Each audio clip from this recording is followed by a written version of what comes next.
Un parcours qui est relativement simple, issu de famille modeste, pas super bon élève, des facilités à l'école, mais comme tout bon entrepreneur, ça me faisait chier, on est tous d'accord. Et donc, j'avais pas forcément envie de faire grand chose à ce moment-là. Sauf qu'un jour, il y a un grand monsieur qui a décidé de sortir un film. Ce film, vous l'avez tous vu, c'est Iron Man, vous l'avez tous vu? Tout le monde a vu Iron Man. On est en 2008 et en 2008, je dois avoir 16-17 ans. Training, basket, casquette à l'envers, je n'en fais plus qu'un pétard, mais je fumais pas. Et je suis en rue. 2 semaines avant, je vais voir le film où on a Tony Stark qui se balade en décapotable dans la fameuse Audi R8. Vous voyez l'Audi R8 blanc de Iron Man, vous voyez laquelle je veux dire? Et là, je me dis, waouh, quelle bagnole. Cette voiture, à peu près un mois plus tard, je la vois passer, j'habite à ce moment-là à Liège, et je sèche les cours de pêche forcément. Et je la vois passer dans la rue, je me dis, mais il faut vraiment être un sale type, plein de sous, pour pouvoir se permettre ça, et rouler dans la voiture d'Iron Man. Donc ce qu'il faut savoir, c'est qu'à ce moment-là, je vis avec ma maman qui m'élève seule, cité du Fort à Fléron. En hiver, il gèle à l'intérieur, simple vitrage, oblige. Et pour moi, quelqu'un qui était riche, c'est quelqu'un qui avait un salaire de 2000 € par mois, qui était propriétaire, à savoir que j'étais un des premiers propriétaires de ma famille. Et j'ai mon pote qui est à côté, il avait des plus belles baskets, mais il avait aussi un training, qui me dit, mais tu sais, ce gars-là, c'est le fils de l'agent immobilier Century 21 de mon village, c'est un tel. Et je me dis, ouais, ok, en fait, ben, je vais peut-être arrêter de sécher les cours et je vais faire de l'IMO. Donc à ce moment-là, j'ai 17 ans, je suis en dessin artistique, donc je dessine des pots de fleurs à longueur de journée, c'est passionnant. J'ai déjà dessiné un pot de fleurs pendant 8 heures, ben, je vous le conseille. Et je me dis, je vaux mieux que ça. Je vaux mieux que ça, il y a moyen que je fasse quelque chose de ma vie, parce que si ce gars-là a pu le faire, je peux le faire. Et ça, c'est une phrase, je pense, qui doit résonner dans la tête de chaque entrepreneur. Peu importe les croyances qu'on va avoir, peu importe les limites qu'on se met, elles sont toujours ici. En fait, c'est la seule chose qui va séparer votre vision de ce que vous allez accomplir, c'est ce qu'il y a dans vos 2 oreilles, c'est votre mindset. On en a parlé du mindset. Et je pense qu'en fait, c'est ce qui va définir chaque entrepreneur ici, et partout dans le monde.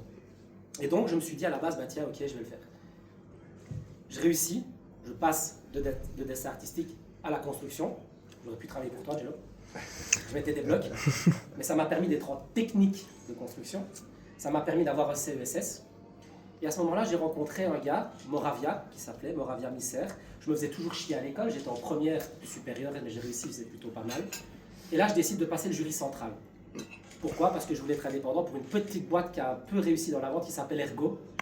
En Bourg-Malheimer, Ergo, pour ceux qui connaissent. Et je décide, voilà.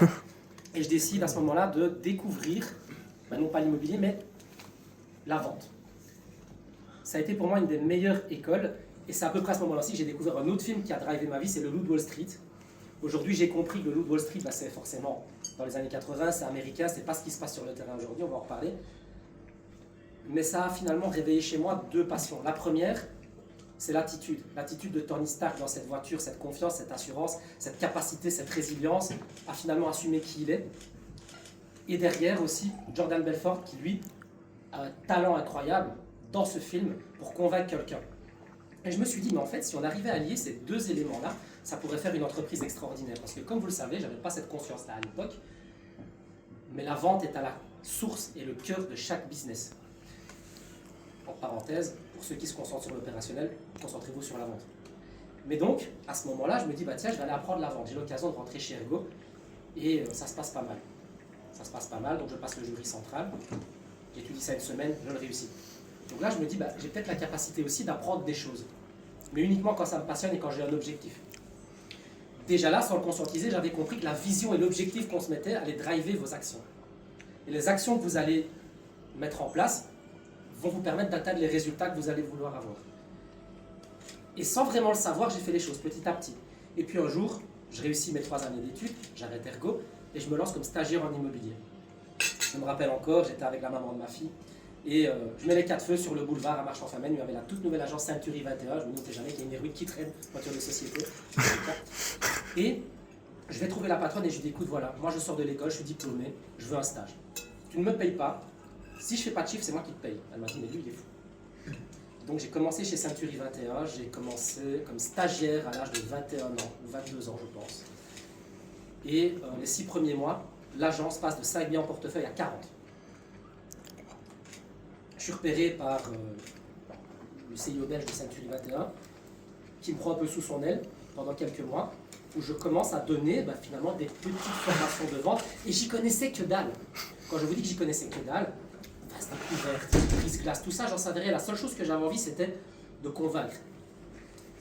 Et j'aurais pu vous faire penser que votre toiture en ardoise, elle était en tuiles. Alors que c'était votre maison, que c'est vous qui l'aviez construite. Mais le pouvoir de la conviction dans vos idées, dans votre manière de communiquer, et si je dis ça, c'est qu'il y a de bonnes raisons, je vous en parlerai après, ça a permis, cette confiance absolue m'a permis finalement de devenir un des meilleurs vendeurs Century 21, au point que j'ai été repéré par le groupe ERA, concurrent, pour être le premier directeur d'agence, jeune directeur d'agence, le plus jeune en Belgique, de ERA, donc à Ciné, chez Condrogest, pour ne pas les citer, qui m'ont beaucoup appris aussi. Donc là, à ce moment-là, on est, je pense, en 2014, 15, 16, 17, 18, je le fais chez eux. Puis, les réseaux sociaux, ça se développe. Et là, j'ai une vision et je me dis, bah tiens, en fait, pourquoi est-ce que le propriétaire, qui est propriétaire ici? Okay. Vous êtes propriétaire de votre maison, eh bien, pourquoi est-ce que vous iriez donner 5, 10, 15, 20, 30 000 euros à un mec, juste pour qu'il mette une affiche sur sa maison et une annonce sur ImoWeb? Ça n'a pas de sens. Donc, je réfléchis, je me dis, ok, j'ai 25 ans, 26 ans à ce moment-là. Ce métier, je l'adore, j'adore la vente, j'adore les gens, j'adore la brique. Si je veux le faire pendant longtemps, il y a intérêt à ce que je puisse me sortir les doigts du cul pour faire mieux. Je crée un plan, je le propose à mon patron. Là aussi, écoutez toujours ce qui vient du bas parce que les gens qui sont sur le terrain, c'est eux qui vont vous donner le meilleur feedback. Et je lui dis, écoute, voilà, moi j'ai pensé à ça. Si on fait ça, on se démarque. Si on se démarque, on va arriver à un meilleur résultat. La meilleure chose qu'il m'a dit, c'est Anthony, écoute, on a toujours fait comme ça. Voilà pourquoi est-ce qu'on changerait, ça marche très bien. Je lui dis, écoute, pourquoi quelqu'un te donnerait 10 000 euros alors qu'il peut mettre son annonce sur une web? Il me dit, on verra bien. C'est comme ça que 6 mois plus tard, j'ai lancé Easy Home en 2019. Encore une leçon de vie, l'innovation. L'énergie, la confiance absolue, le mindset, l'innovation. La résilience aussi. Ça va venir après. Et surtout la remise en question. Parce qu'à ce moment-là, il ne faut pas oublier, moi je suis personne, j'ai 25 ans.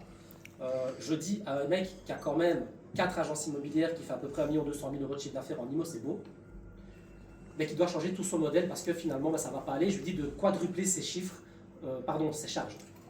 Il me dit, mais t'es complètement malade. Donc je décide de le faire. Là arrive forcément une peur. Donc il faut savoir que la maman de ma fille est enceinte. Pour la petite anecdote, Easy Home est né le 10 janvier 2019, je comprends toujours les deux, et ma fille Romane est née le 16 janvier 2019. Donc la même semaine, j'ai fait les 2 plus belles choses de ma vie. Donc je lance Easy Home en 2019 avec une trouille, avec la boule au ventre. J'avais fait un plan, mais je crois que tu as vu les feuilles. 3 feuilles griffonnées comme ça. Mon business model, c'était 15 ventes le premier mois, 20 ventes 15 ventes la première année, 20 ventes la deuxième et 25 ventes la troisième. J'avais tellement peur de ne pas arriver à mon objectif. J'avais tellement peur de ne pas y arriver que j'ai tout donné. Et là, explosion. Ces fameuses 15 ventes, elles étaient faites à peu près à mi-février. 1 mois plus tard. Là, ça a été un des plus gros déclics de ma vie. Et je me suis rendu compte qu'en réalité, ce n'était pas la taille de l'entreprise qui était importante. Ce n'était pas non plus l'expérience, les contacts, etc. C'était la putain d'envie, la rage qu'on a dans le ventre, quand on a quelque chose, qu'on a envie de faire, quand on a envie de réaliser quelque chose et de transformer sa vie, on accomplit des miracles.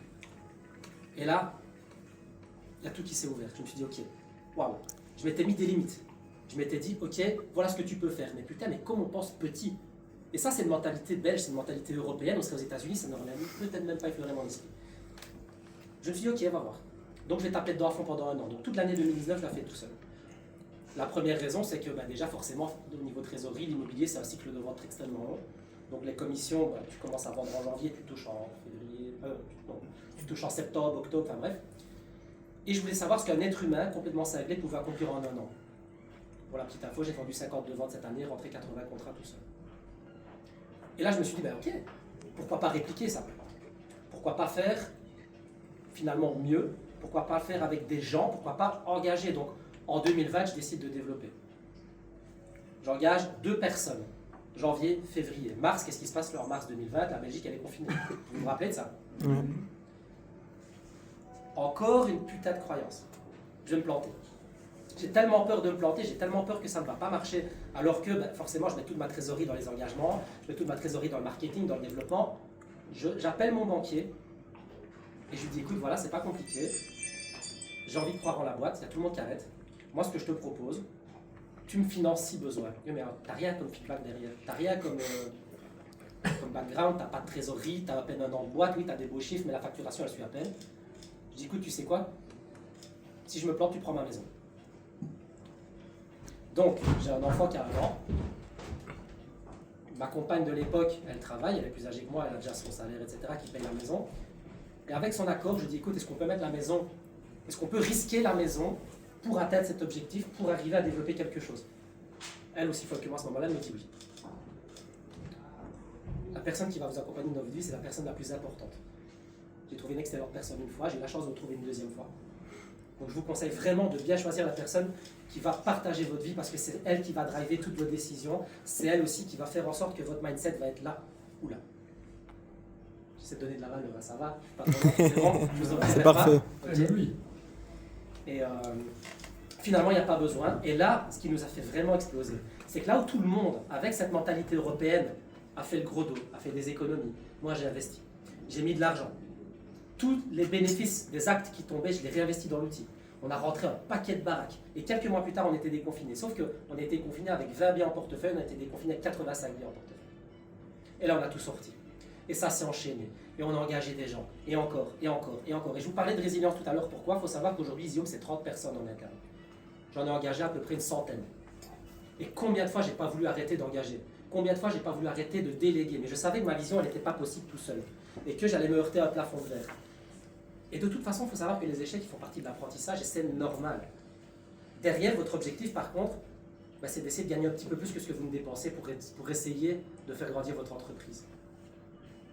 Et au fur et à mesure, Isium, en 2021, a atteint le chiffre d'affaires de mon ancien patron, le fameux 1,2 million. Donc en à peine 3 ans, j'ai atteint le niveau, en toute modestie, de mon ancien patron qui avait 25 ans d'existence. Aujourd'hui, je pense qu'on est une des plus grosses agences en termes de chiffre d'affaires de Wallonie, puisqu'on a atteint 3 500 000, ce qui fait à peu près 150 millions d'euros de volume de vente. Et les objectifs sont encore beaucoup plus importants pour la suite. Mais qu'est-ce qui a fait ça? La première chose, c'est la conviction absolue que je pouvais le faire. Et pourquoi j'ai eu cette conviction? Parce que je savais que à chaque fois que je m'étais mis des limites, je les avais explosées quand je m'étais donné les moyens. Donc il n'y a aucune raison que les prochaines limites, je ne puisse pas les exploser. Mais alors pourquoi est-ce qu'on se met des limites? À part pour se limiter encore plus et de devoir les dépasser. Et quand j'ai compris ça, je me suis dit, ok, tu sais quoi, en fait, la seule limite, c'est ce que je vais être capable de produire. Et on produit encore, et encore, et encore, et encore, et c'est pas terminé. Donc ça, c'est mon parcours. J'espère que ça vous parle, j'espère que ça vous donne aussi des idées